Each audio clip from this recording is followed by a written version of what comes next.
जय जय सिया राम, जय जय राधे कृष्णा। श्री कृष्ण जन्माष्टमी की अग्रिम हार्दिक शुभकामनाएं। श्रीमद् भगवद गीता पर चर्चा जारी है। हम अध्याय 4 में प्रवेश करेंगे। इसका सार यह है, इस अध्याय में जो बताया गया है, भगवान श्री कृष्ण द्वारा अर्जुन को दिव्य ज्ञान का जो उपदेश दिया गया है उसके विषय की चर्चा की गई है। आत्मा और परमात्मा और इन दोनों से संबंधित दिव्य ज्ञान जो है आत्मा को शुद्ध करने और मोक्ष प्रदान करने अर्थात जीवन मुक्ति के लिए बताया गया कर्म योग और उसका फल है। यह प्राचीनतम काल से आज तक चला आ रहा है। और अध्याय 4 का श्री ग्रहण करते हुए भगवान श्री हरि कहते हैं, श्री कृष्ण ने अर्जुन से कहा कि मैंने इस अमर योग विद्या का उपदेश भगवान सूर्यदेव विवस्वान को दिया और विवस्वान ने मनुष्यों के पिता मनु को उपदेश दिया और मनु ने इसका उपदेश इक्ष्वाकु को दिया। अर्थात सर्वप्रथम भगवान श्री कृष्ण ने सूर्यदेव जो सब ग्रहों के अधिपति हैं उनको दिया और फिर रचना काल में सृष्टि की रचना हुई तो ब्रह्मा के मानस पुत्र महाराज मनु उनको भगवान सूर्यदेव ने दिया और फिर महाराज मनु ने अपने पुत्र इक्ष्वाकु जो रघुकुल शिरोमणि भगवान श्री राम के पूर्वज थे, उन्होंने जो है महाराज मनु से प्राप्त किया। इस प्रकार यह जो है आगे बढ़ता रहा और आगे भगवान कहते हैं कि यह इस प्रकार यह परम विज्ञान गुरु परंपरा द्वारा प्राप्त किया गया और राज ऋषियों ने इसी विधि से इसे समझा और किंतु कालक्रम में यह परंपरा छिन्न भिन्न हो गई और अतः यह विज्ञान यथारूप में लुप्त हो गया लगता है। इसमें जो लिखा गया है जो वो है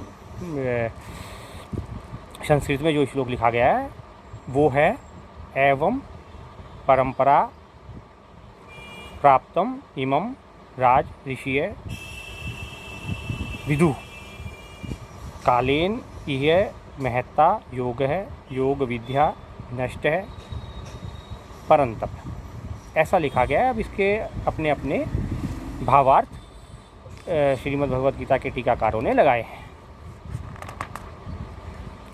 और फिर भगवान कहते हैं आज मेरे द्वारा यही वह प्राचीन योग यानी परमेश्वर के साथ अपने संबंध का विज्ञान तुमसे कहा जा रहा है क्योंकि तुम मेरे भक्त भी हो, मेरे मित्र भी हो, अतः तुम इस विज्ञान के दिव्य रहस्य को समझ सकते हो। अर्जुन ने फिर भगवान से पूछ लिया कि हे परंतप, सूर्यदेव विवस्वान आपसे पहले हो चुके हैं, क्या वो आपसे ज्येष्ठ हैं? तो फिर मैं ये कैसे समझूं कि प्रारंभ में आपने ही उन्हें इस विद्या का उपदेश दिया था? फिर भगवान ने इसका उत्तर दिया, तुम्हारे तथा मेरे अनेकानेक जन्म हो चुके हैं, मुझे तो उन सब का स्मरण है किंतु हे परंतप तुम्हें उनका स्मरण नहीं रह सकता है। क्यों नहीं रह सकता है?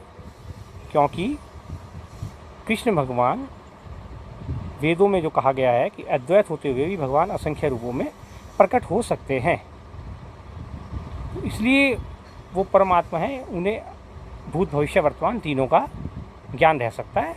जीव आत्मा कर्म के बंधनों में है, प्रकृति के बंधनों में है, माया के बंधनों में है। माया का मकड़ जाल उसको एकदम से अपने आगोश में ले लेता है। जैसे वो पृथ्वी की धरा पर कदम रखता है भ्रूण के रूप में, माया अपने अधीन उसे कर लेती है, प्रकृति के बंधन में वो बंध जाता है। तो उसे जो है वो न तो अगले जन्म का न पिछले जन्म का कुछ याद नहीं रहता। फिर वो जब शून्य से अपना जीवन प्रारंभ करता है धरा पर तो पिछले जन्म का और अगले भविष्य का उसको कुछ पता नहीं होता। लेकिन परमात्मा के साथ ऐसा नहीं है क्योंकि वो विप्रधेनु सुर संस्थित लीन मनोज अवतार और निजेच्छा निर्मित तनु माया गुण गोपार हैं। यह श्री रामचरितमानस जो हमारा श्रद्धेय संत गोस्वामी तुलसीदास जी का पावन ग्रंथ है, जिसमें उन्होंने रामायण के रचयिता जो है भगवान वाल्मीकि को कपीश्वर कहा है और उनके जो सदगुरुदेव हैं हनुमान जी वो कपीश्वर हैं, तो वो इस बात की पुष्टि करते हैं। तो ये हमें मानना चाहिए, परमात्मा का कोई स्वरूप नहीं है, कोई चित्त नहीं है, वो निरंकार निराकार निर्विकार हैं, उनकी पूजा नहीं हो सकती। ये परिधि के माध्यम से हम भगवान श्री कृष्ण की पूजा करते हैं, वो परम सत्य है, ऐसा इसके आधार पर मानना चाहिए। तो अर्जुन यही पूछ रहा है और भगवान कह रहे हैं कि यद्यपि मैं अजन्मा तथा अविनाशी हूँ और यद्यपि मैं समस्त जीवों का स्वामी हूँ, तो भी प्रत्येक युग में मैं अपने आदि दिव्य रूप में प्रकट होता रहता हूँ। ये बिल्कुल उसी प्रकार है कि शरीर नाशवान है और परमात्मा अविनाशी। अब आ गया है, वहीं पर आ गए हैं हम, जो क्यों आते हैं प्रभु, इस चौथे अध्याय के 7वें श्लोक में वही भगवान श्री कृष्ण स्पष्ट रूप से कह रहे हैं। चौथे अध्याय के 7वें श्लोक में आ गए हैं हम, जिस पर श्रीमद् भगवद गीता का पूरा आधार और भगवान श्री कृष्ण की अवतार का कारण ये पूरा छुपा हुआ है। यदा यदा ही धर्मस्य है ग्लानिर्भवति भारत अभ्युत्थान अधर्मस्य तदात्मानं सृजाम्यहम् परित्राणाय साधूनां विनाशाय च दुष्कृतां धर्म संस्थापनार्थाय च संभवामि युगे युगे। बड़ी लंबी व्याख्या है, आपको इसका थोड़ा सा सारांश बताता हूँ कि हे भरतवंशी अर्जुन, जब भी और जहाँ भी धर्म का पतन होता है, धर्म की हानि होना एक अलग विषय है। यहाँ धर्म यदा यदा ही धर्मस्य ग्लानिर्भवति भारत है, जो इस समय वर्तमान में है, वो बिल्कुल ये श्लोक पूरी तरह से भारत पे और हिंदुओं पर फिट है। ग्लानिर्भवति भारत, ग्लानि हो रही है इस समय, हर उस चीज़ को धर्म बताया जा रहा है जिसका लेना देना सिर्फ बाहरी क्रियाकलापों से है, जबकि धर्म एक बहुत गहरी जो है वो सत्य सनातन धर्म की इकाई है। ये जो हम क्रियाकलाप कर्म कांड जो सब हो रहे हैं, किए जा रहे हैं, ये गुरु परंपरा बताई जा रही है, गुरु रहस्य बताया जा रहा है और न जाने क्या क्या चीज़ें बताई जा रही हैं, ये सब की सब जो हैं वो सब ये धर्म से ग्लानिर्भवति भारत, ये धर्म की ग्लानि का आधार है। जिनसे धर्म की हानि तो हो ही रही है, लेकिन ग्लानि उससे ज़्यादा हो रही है। और ये आगे उस जो है भगवान उनसे कह रहे हैं कि अधर्म की प्रधानता होने लगती है। तो अधर्म की प्रधानता होने ही लग रही है, तब मैं अवतार धारण करता हूँ और भक्तों का उद्धार करने के लिए, दुष्टों का विनाश करने के लिए और धर्म की फिर से स्थापना करने के लिए मैं हर युग में प्रकट होता रहता हूँ। तो ये बिल्कुल स्पष्ट है ही। ये ईश्वर अनेक रूपों में प्रकट होते ही रहते हैं। चैतन्य महाप्रभु के रूप में तो कलयुग में भी आए हैं, गुरु नानक देव के रूप में आ चुके हैं। तो उसके बावजूद भी अगर ये नहीं हो रहा है तो इसका साफ साफ स्पष्ट मतलब यही है कि आप पढ़कर समझ ही नहीं रहे हैं। श्रीमद् भगवद गीता का उपदेश, भगवान की वाणी को आप नहीं जानना चाहते, नहीं समझना चाहते, आप सिर्फ उनके क्रियाकलापों में आनंद उठाना चाहते हैं। आपको श्री कृष्ण की कोई अभिलाषा नहीं, आप चाहते हैं कि श्री कृष्ण आपके अनुभव में आए या जो श्री कृष्ण ने किया वो मैं अनुभव करूं। ऐसा करना ही यदा यदा ही धर्मस्य ग्लानिर्भवति भारत है। आज की तारीख में भी है और उस समय भी था जब भगवान उपदेश दे रहे हैं अर्जुन को रण प्रांगण में। तो ये बिल्कुल स्पष्ट है, इसमें कोई विशेष वो नहीं है। ऐसा होता रहता है, प्रभु हैं वो कुछ भी कर सकते हैं, उनके गुणावतार लीलावतार भगवान है श्री कृष्ण हमारे, तो परम आदरणीय है। जय जय श्री राम, जय जय श्री कृष्ण। अभी आगे बढ़ेंगे, 9वें श्लोक पर जाएंगे। कह रहे हैं श्री कृष्ण, हे अर्जुन, जो मेरे आविर्भाव तथा कर्मों की दिव्य प्रकृति को जानता है वह इस शरीर को छोड़ने पर इस भौतिक संसार में फिर पुनः जन्म नहीं लेता, अपितु मेरे सनातन धाम को प्राप्त हो जाता है। बात फिर वहीं घूम करके आ गई। जो जीवात्मा इस प्रकृति के बंधन के कर्म बंधनों में नहीं फंसता या अपने कर्मों के फलों का परित्याग कर देता है, फलों की इच्छा नहीं रखता, कर्म करता रहता है, श्वासों की माला में सिमरू में श्री कृष्ण का नाम, यही भगवान के इस जो है 9वें श्लोक का तात्पर्य है। बहुत छोटा सा मैंने आपको बता दिया है, बहुत लंबी व्याख्या इसमें हुई है, इन्होंने की है। और आगे जो 10वां श्लोक है उसमें भगवान कहते हैं, आसक्ति भय तथा क्रोध से मुक्त होकर मुझ में पूर्णतया तन्मय होकर और मेरी शरण में आकर बहुत से अधिक भूतकाल में मेरे ज्ञान से पवित्र हो चुके हैं। इस प्रकार से उन सबों ने मेरे प्रति दिव्य प्रेम को प्राप्त कर लिया है। वही बात जो मैंने अभी आपको छोटी सी बताई, उसी का जो है प्रकटीकरण है, भगवान के श्रीमुख से है। और आगे फिर वो कह रहे हैं 11वें श्लोक में कि जिस भाव से सारे लोग मेरी शरण ग्रहण करते हैं उसी के अनुरूप मैं उन्हें फल प्रदान कर देता हूँ। हे प्रत्येक व्यक्ति सभी प्रकार से मेरे पथ का ही अनुगमन करता है, चाहे वो किसी भी पथ पर चल रहा हो। तो जो व्यक्ति कृष्ण को जिन स्वरूपों में खोज रहा है, भगवान श्री कृष्ण अंशतः उन सभी स्वरूपों में पहले से विराजमान है। बात वहीं पर आकर घूम फिर करके फिर वहीं आ जाती है, जो मैंने अभी अपना छोटा सा भजन लिखा था कि श्री कृष्ण है यहाँ, श्री कृष्ण है वहाँ, इस जहाँ में बता है नहीं वो कहाँ, ढूंढता फिर रहा फिर उन्हें तू कहाँ, इस जहाँ में बता है नहीं वो कहाँ। चतुर्थ अध्याय का 11वां श्लोक। जिस भाव से सारे लोग मेरी शरण ग्रहण करते हैं उसी के अनुरूप मैं उन्हें फल देता हूँ। हे पार्थ, प्रत्येक व्यक्ति सभी प्रकार से मेरे पथ का ही अनुगमन करता है। हो गया जो मैं अपने भजन में कहता रहता हूँ कि भगवान श्री कृष्ण हैं यहाँ, भगवान श्री कृष्ण हैं वहाँ, इस जहाँ में बता है नहीं वो कहाँ। चंद्रकांता आध्यात्मिक यूट्यूब चैनल पर आप मेरे इस भजन को सुन सकते हैं। और इसकी 4 पंक्ति और आपको गुनगुनाता हूँ, सुनाता हूँ। बड़ी सुंदर है असल में। तेरे अंदर हैं जो मेरे भीतर भी हैं, तेरे अंदर हैं जो मेरे भीतर भी हैं, सबके भीतर हैं न जाने छुप गए हैं कहाँ। सबके भीतर न जाने छुप गए हैं कहाँ। ढूंढता फिर रहा मंदिरों में जहाँ, इस जहाँ में बता है नहीं वो कहाँ। है नहीं वो कहाँ, इस जहाँ में बता। ढूंढता फिर रहा फिर उन्हें तू कहाँ। श्री कृष्ण है यहाँ, श्री कृष्ण है वहाँ, इस जहाँ में बता है नहीं वो कहाँ। ढूंढता फिर रहा फिर उन्हें तू जहाँ, इस जहाँ में बता है नहीं वो कहाँ। इस जहाँ में बता है नहीं वो कहाँ। कट गए फासले मिट गई दूरियाँ, कट गए फासले मिट गई दूरियाँ, मिल गई मंजिलें वो यहाँ है यहाँ। मिल गई मंजिलें वो यहाँ है यहाँ। ढूंढता फिर रहा फिर उन्हें तू कहाँ, इस जहाँ में बता है नहीं वो कहाँ। इस जहाँ में बता है नहीं वो कहाँ।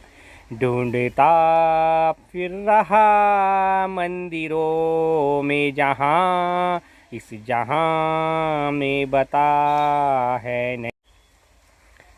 आगे भगवान श्री कृष्ण कहते हैं कि इस संसार में मनुष्य सकाम कर्मों में सिद्धि चाहते हैं, फलस्वरूप उन्हें देवताओं की पूजा करते हैं।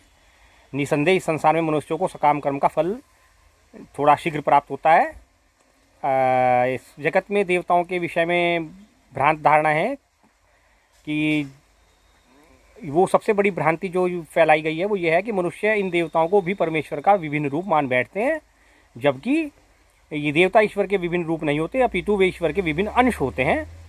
ईश्वर एक है, निराकार है, निर्विकार है, अजन्मा है, अविनाशी है। तो ये जो भ्रांति है ये और आपको अपने मन से हटानी होगी, क्लीन करनी होगी। ये भगवान श्री कृष्ण अर्जुन से कह रहे हैं। 13वें अध्याय में कह रहे हैं कि प्रकृति के इन तीनों गुणों और उससे संबंध कर्म के अनुसार मेरे द्वारा मानव समाज के 4 विभाग रचे गए हैं। यद्यपि मैं इस व्यवस्था का सृष्टा हूँ, किंतु तुम यह जान लो कि मैं इतने पर भी अव्यक्त अकर्ता ही हूँ।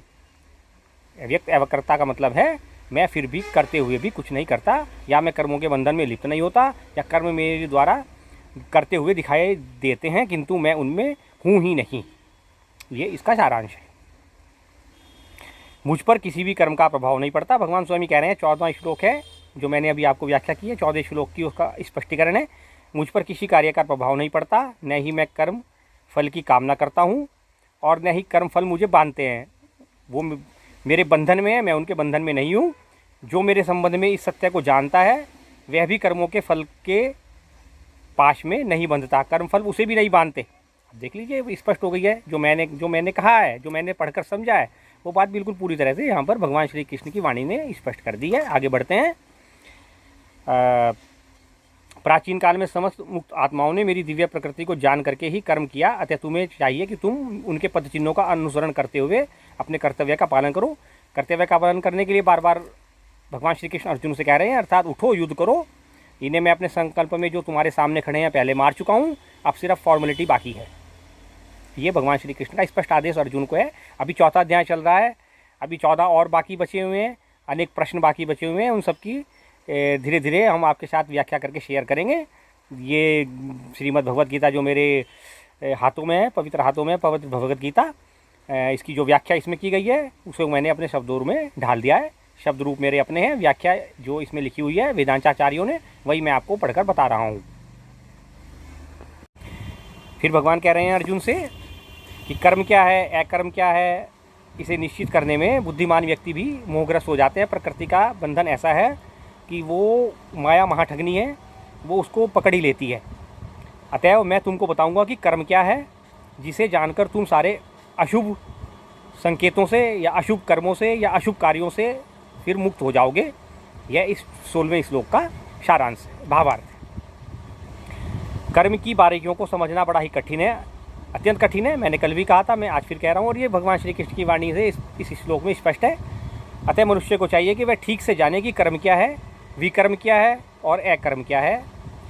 जो मनुष्य कर्म में अकर्म और अकर्म में कर्म देखता है, वह सभी मनुष्यों में बुद्धिमान है और सब प्रकार के कर्मों में प्रवृत्त रहकर भी दिव्य स्थिति में रहता है। अर्थात सीधा सा मतलब भगवान श्री कृष्ण का कहना का ये है, जो तू कार्य कर रहा है, अगर तू उसमें अकर्म देख रहा है कि मैं कुछ नहीं करता हूँ, मेरे द्वारा सिर्फ कराया जा रहा है, तो तू बुद्धिमान है।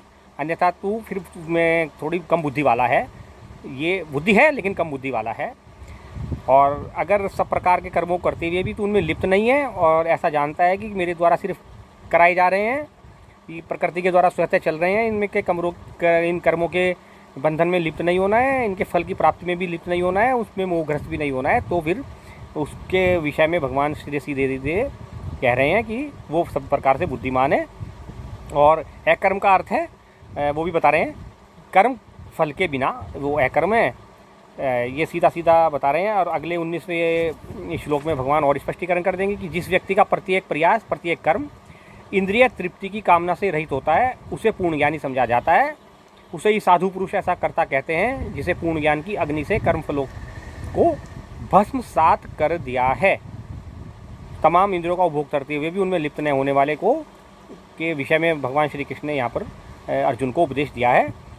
अतः अपने कर्म फलों की सारी आसक्ति को त्याग कर सदैव संतुष्ट तथा स्वतंत्र रहकर भी सभी प्रकार के कार्यों में व्यस्त रहकर भी कोई सकाम कर्म वह नहीं करता। वही अकर्म हो गया, कर्मों के बंधन में लिप्त नहीं होता, कर्म करता रहता है। श्वासों की मालों से सिमरू में श्री कृष्ण का नाम, ये इस श्लोक का भावार्थ है। बार बार वही भावार्थ आ रहा है। मेरे अनुसार व्याख्या अनेक हुई हैं, पर मेरे अनुसार इन सभी श्लोकों का जो मैं एक भावार्थ देखता हूँ वही घूम फिर करके आ जाता है। श्वासों की माला में सिमरू में श्री कृष्ण का नाम। ऐसे ज्ञानी पुरुष पूर्ण रूप से संयमित मन तथा बुद्धि से कार्य करता है। अपनी संपत्ति के सारे स्वामित्व को भी वह त्याग देता है और केवल शरीर निर्वाह के लिए कर्म करता रहता है। इस तरह कार्य करता हुआ वह पाप रूप फलों से भी कभी प्रभावित नहीं होता। वही हो गया धन संचय वाला, इकट्ठा करना।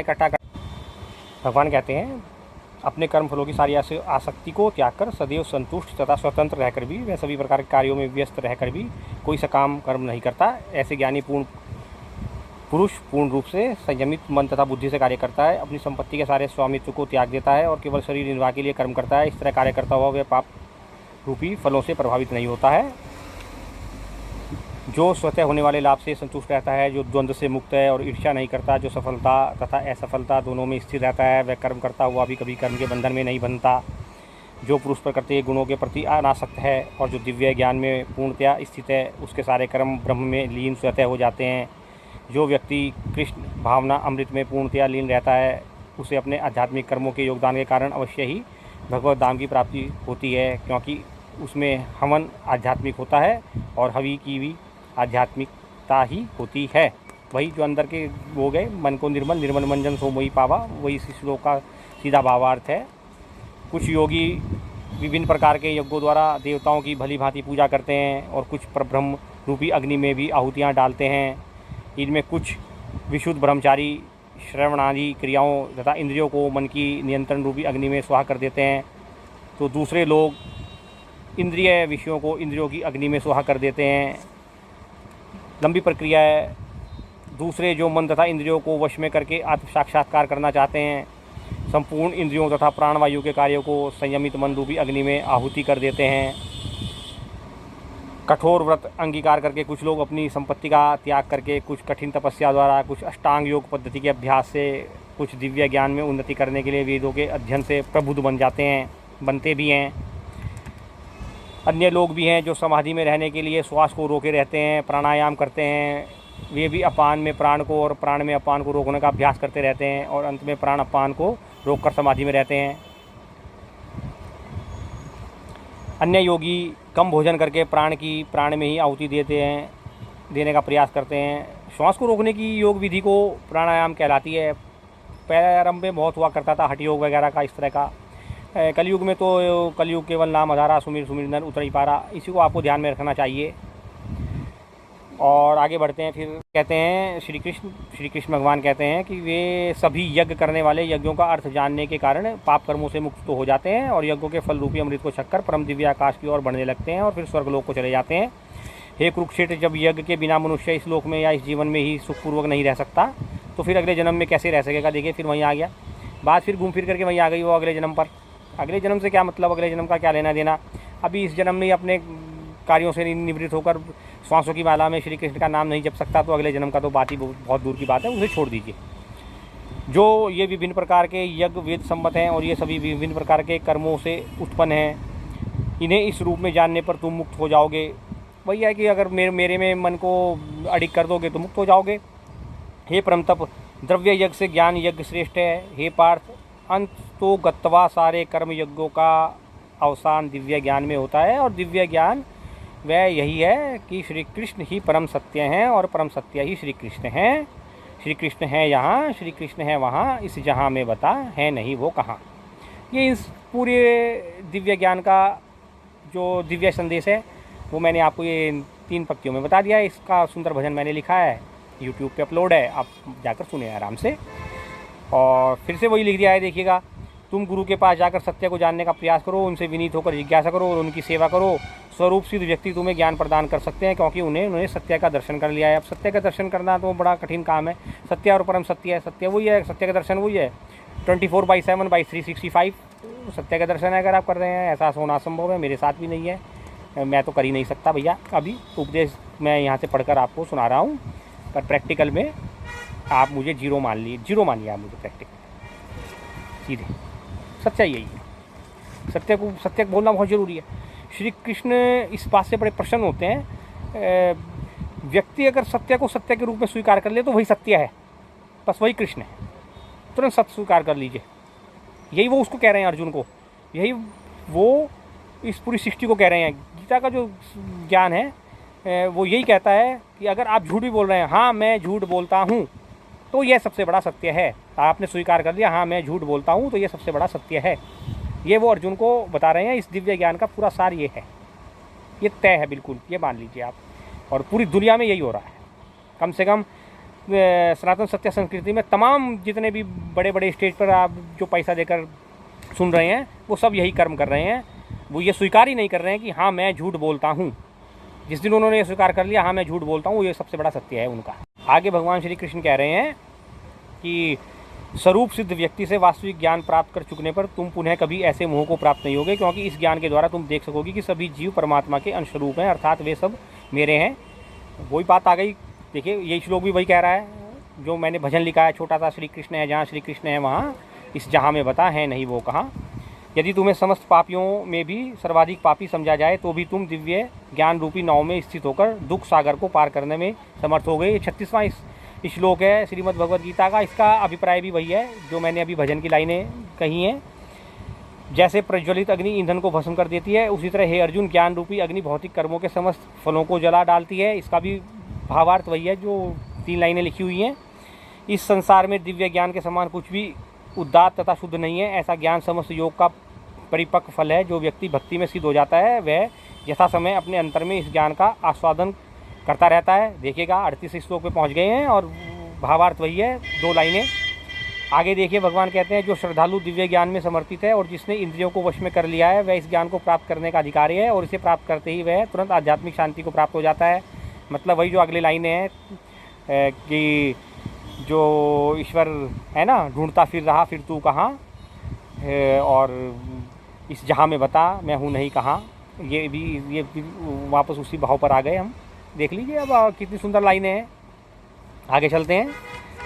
आगे बता रहे हैं भगवान श्री कृष्ण, किंतु जो अज्ञानी तथा श्रद्धा विहीन व्यक्ति शास्त्रों में संदेह करते हैं, वे भगवत भावना अमृत नहीं प्राप्त करते, अपितु नीचे गिर जाते हैं। संशय आत्मा के लिए न तो इस लोक में और न ही परलोक में कोई सुख है। कि मैं हमेशा से कहता रहता हूँ, आपको बताता रहता हूँ कि जैसे ही आप भगवान चाहे श्री राम की पूजा कर लीजिए, हनुमान जी की करते हैं या श्री कृष्ण की करते हैं या भगवान भोलेनाथ की करते हैं या किसी अन्य की करते हैं, लेकिन अगर आपके मन में इनके प्रति जरा सा भी संदेह और संशय उत्पन्न हुआ तो सारी पूजा भी व्यर्थ, सब कुछ व्यर्थ, आप फिर से जीरो पे आ गए।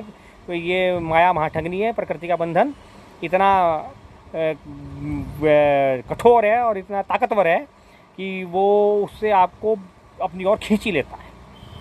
आप आगे बढ़ते हैं, 41वें श्लोक पर पहुंच गए हैं। जो व्यक्ति अपने कर्म फलों का परित्याग करते हुए भक्ति करता है और जिसके संशय दिव्य ज्ञान द्वारा विनिष्ट हो चुके होते हैं, वही वास्तव में आत्मपारायण है। हे धनंजय, वह कर्मों के बंधन में नहीं बनता।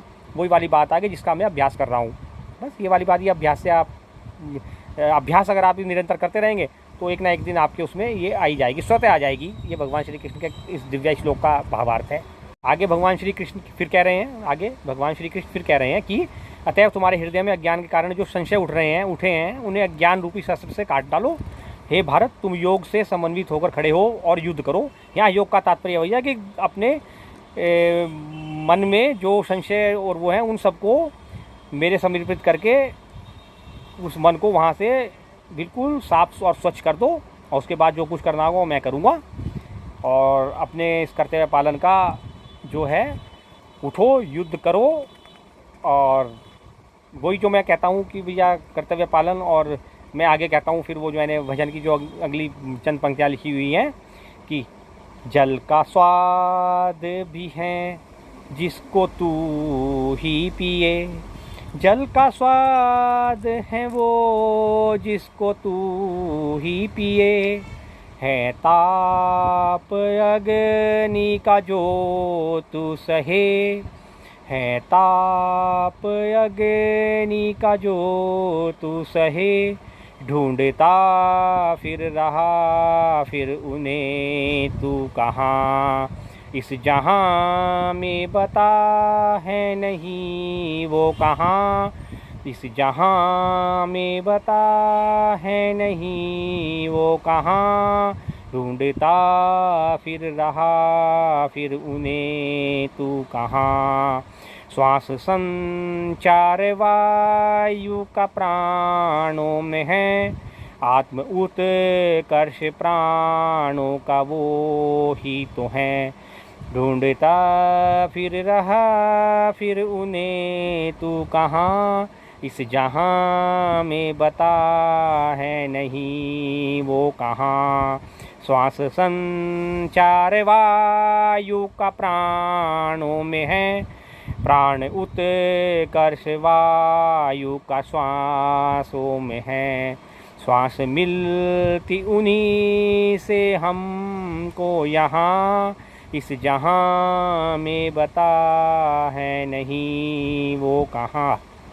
श्री कृष्ण है यहाँ, श्री कृष्ण है वहाँ, इस जहाँ में बता है नहीं वो कहाँ, इस जहाँ में बता है नहीं वो कहाँ। यह इस दिव्य ज्ञान का सार है। उसको अभी और आगे बढ़ेंगे, 5वें अध्याय पर पहुँचेंगे और एक और 2 स्टैंजा भी और हैं इस भजन के, वो भी जहाँ पर भी लगते होंगे फिट बैठे होंगे वहीं पर उनको मैं आपको सुनाऊँगा। जय जय सिया राम, जय जय श्री राधे कृष्णा।